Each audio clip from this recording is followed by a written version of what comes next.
जण हे फूल उमलल्यावर शांत मनाने देवाचं नामस्मरण करतात आणि आपल्या इच्छा व्यक्त करतात। वास्तू आणि धार्मिक श्रद्धेनुसार ब्रह्मकमळ फुलणं हे घरातील समृद्धीचं प्रतीक मानलं जातं। त्यामुळे आर्थिक अडचणी कमी होऊन प्रगतीचे नवे मार्ग मोकळे होतात, अशी ही धारणा आहे। यामुळे व्यवसाय, नोकरी किंवा आर्थिक व्यवहारात सकारात्मक बदल होण्याची ही श्रद्धा व्यक्त केली जाते।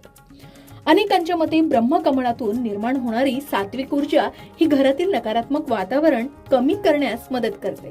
त्यामुळे घरात शांतता आणि सकारात्मक विचार वाढतात, अशी ही धार्मिक मान्यता आहे। काही लोक हे फूल वास्तुदोष कमी करण्याचं प्रतीकही मानतात।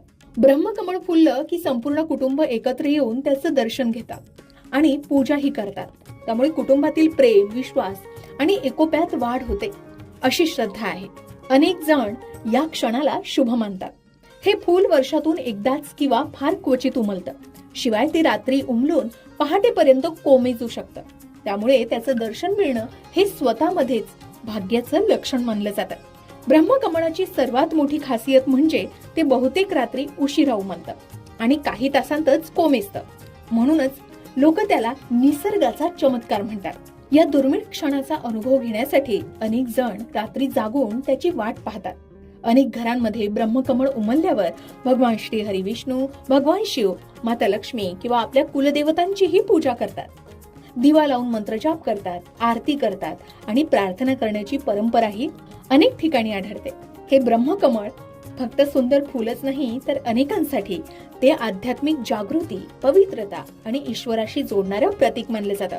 त्यामुळे ध्यान, जप किंवा साधनेसाठी हा क्षण अत्यंत शुभ मानला जातो। आता सर्वात महत्त्वाचं म्हणजे ब्रह्मकमळाचं वैशिष्ट्य। ब्रह्मकमळ साधारणतः रात्री 10 ते 11 नंतर उमलायला सुरुवात करते आणि काही तासात ते पूर्ण बहरतं। हे फूल केवळ काही तासांसाठीच उमललेलं असतं, पहाट होण्यापूर्वीच ते हळूहळू कोमेजतं। हिंदू धर्मातील अनेक श्रद्धानुसार ब्रह्मकमळाला अत्यंत पवित्र आणि शुभ मानले जातं। त्यामुळे ते उमलल्यावर अनेक जण देवाची पूजा आणि प्रार्थना करतात। आपणही आपल्या प्रथा परंपरेनुसार ब्रह्मकमळ उमललं तर प्रार्थना करावी, देवाचं नामस्मरण करावं, कुलदेवतेचं नामस्मरण करावं। आता ब्रह्मकमळ उमलल्यावर नेमकं काय करावं या संबंधित माहिती हवी असेल तर कमेंट मध्ये सांगा, त्याची योग्य माहिती देण्याचा प्रयत्न आम्ही नक्कीच करू।